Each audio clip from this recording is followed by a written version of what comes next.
Hey guys, it's Jeremy with Dragon's Breath Glassworks, and I want to take a few minutes to explain how to properly care for one of our copper pipe holding tools.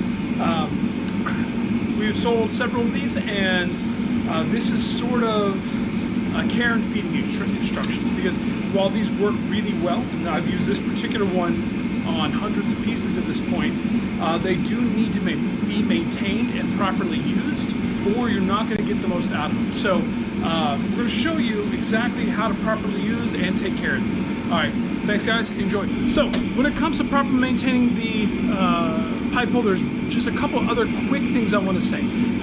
Avoid quenching the mechanism if you can. The water's going to stay up in there and it's going to rust up. Now, I used to quench mine, but it does rust up over time. And again, a liberal application of your lubricant can prevent or mitigate that, but it's still a concern. And also let it rest between every few pieces. If you make 3 or 4 pieces, take a break from it, make something else, come back. The more you expose it to the heat, the longer you expose it to heat, the more you need to let it rest. So those are just a couple things to keep in mind. All right guys, so the first thing we're going to talk about is the copper pipe itself. There's a lot of different kinds of copper pipe out there. I get mine at the hardware store. It's relatively inexpensive. I pre-cut it into whatever lengths I'm going to be working with. And the thinner wall that you have, the easier working with it is going to be as far as getting the glass to stay.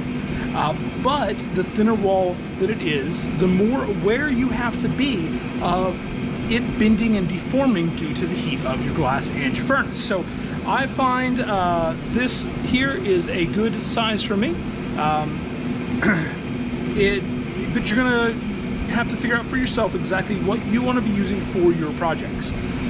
When actually inserting it, I make sure that it's seated properly, and then I just hand tighten. Now, these, when you buy them from me, always do come with the chuck key.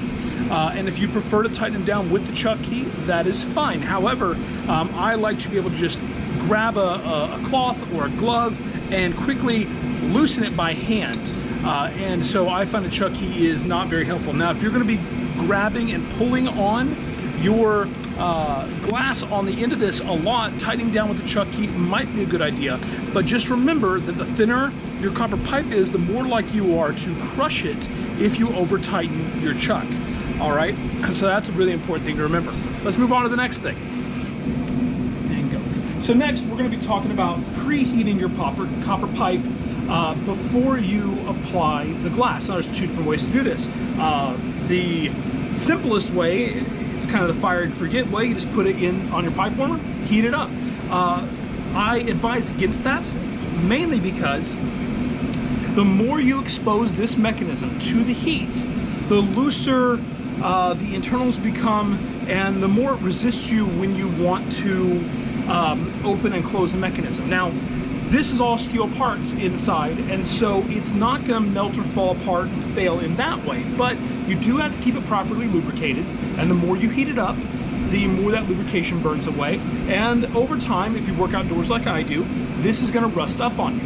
And so what we're going to do is we're going to preheat this copper, and I'll show you how I wrap on a layer of glass around the copper pipe in order to facilitate gathering more on top. And you can do that by dropping a hot blob on it, or actually going into the furnace and gathering up the glass.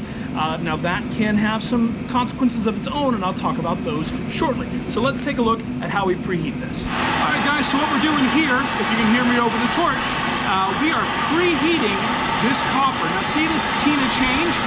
That kind of dull color goes away, it's getting nice and shiny, and eventually it'll start glowing orange.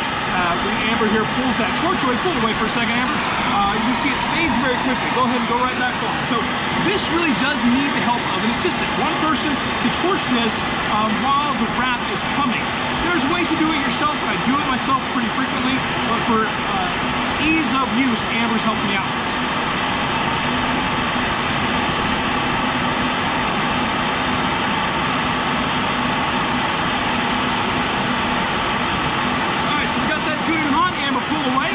Now I'm just going to wrap a hot gathered glass right on there, just wrapping it around.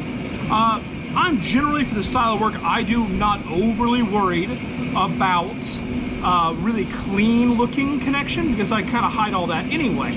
But what I'm concerned with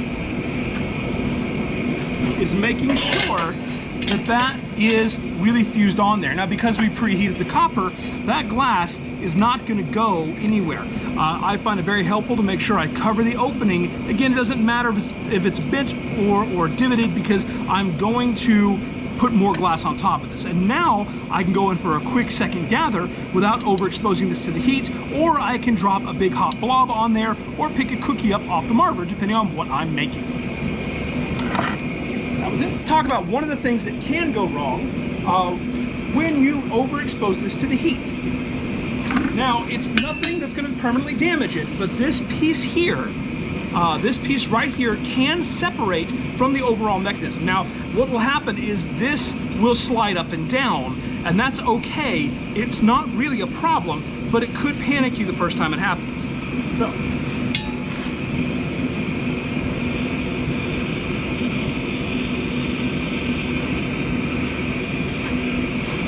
now you can make as many gathers as you want once you've got that base color on there. One issue you can have if you don't tighten it with the chuck key, which again I rarely do, is how loose it becomes every time you go into the heat.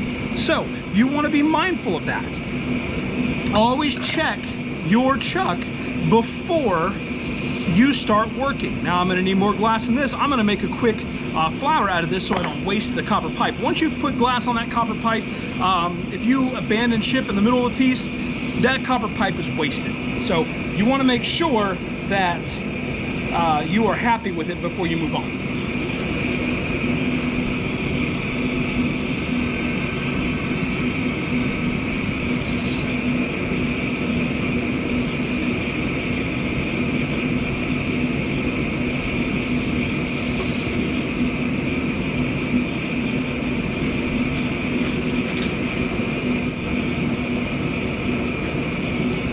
One thing to notice here, I am not putting the mechanism into the furnace.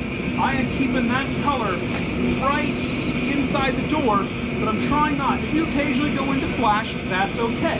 But really, I try not to overexpose that mechanism. You see that smoke coming off there? That's WD-40. That's what I've been using lately to make sure that this is well lubricated. Now, I did have a little bit of a problem right there with this piece separating, and I'll show you what that looks like. First, let's finish making this little flower.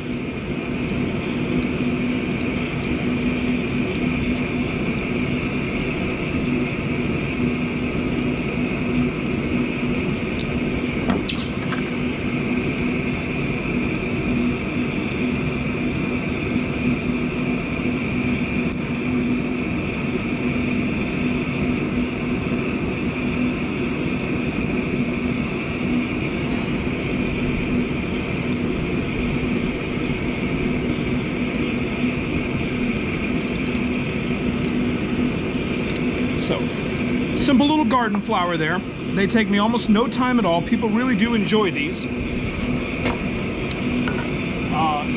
That's just how quickly you can make a piece. Now, again, I like to just hand loosen that chuck, okay? And then I usually just grab it with my pipe grabbers and just slide it right on out. And I can drop that whole thing right into the annealer as is. Now it will develop a patina as it anneals, but that's easily cleaned off with wire brush or even a green Scotch pad will do the job. Okay, so now you've seen that you can gather directly out of the furnace, but let's talk about a couple issues you might have when you do that.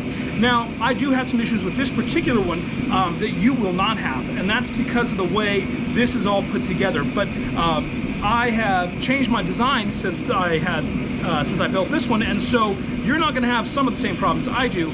But the one issue you might encounter could cause you to panic, and that is this mechanism separating from the body. And I'll show you what that looks like.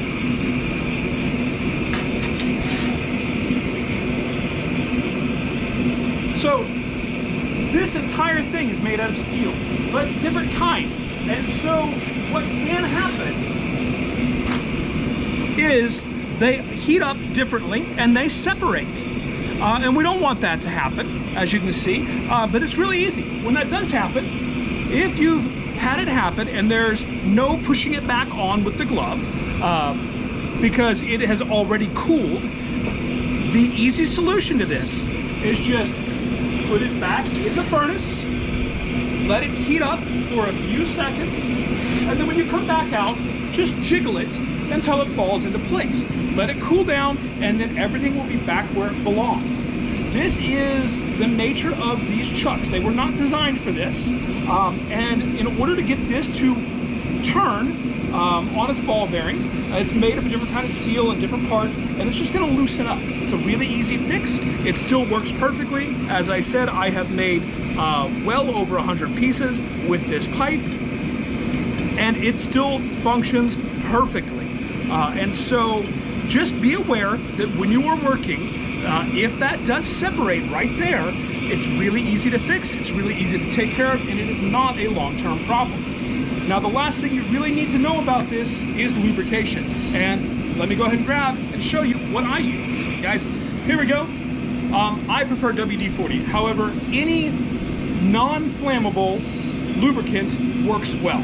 I did originally use beeswax and some other natural lubricants, but they tended to cause a lot of stickiness after the fact, and they caused some fire where I didn't want fire.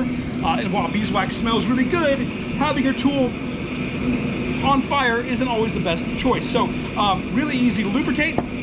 All I do when I am ready for that moment is I will open the jaws slightly and spray down, in, and around the mechanism. Because this particular one is a blowpipe and not solid, I do not spray down into the mechanism that way because I don't want to get WD-40 in my pipe. On your solid ones, if you've bought a solid one, you can absolutely spray that right down inside. Otherwise, just make sure, especially around the teeth of the chuck, that you get it nice and lubricated. It should spin freely. That chuck should move. That's how we want it, to make sure that it doesn't seize up while you're working, because nothing can be more frustrating than finishing a beautiful piece and then not being able to open the chuck because it's seized up from being under lubricated. That's basically it, guys. These are really easy to care for. The design has refined quite a bit since I showed them to you on the last video. I use all stainless pipe. I use, if it's solid, it's a tubing, and I plug the ends. If it is a blowpipe, it'll either have a nylon or a steel mouthpiece, depending on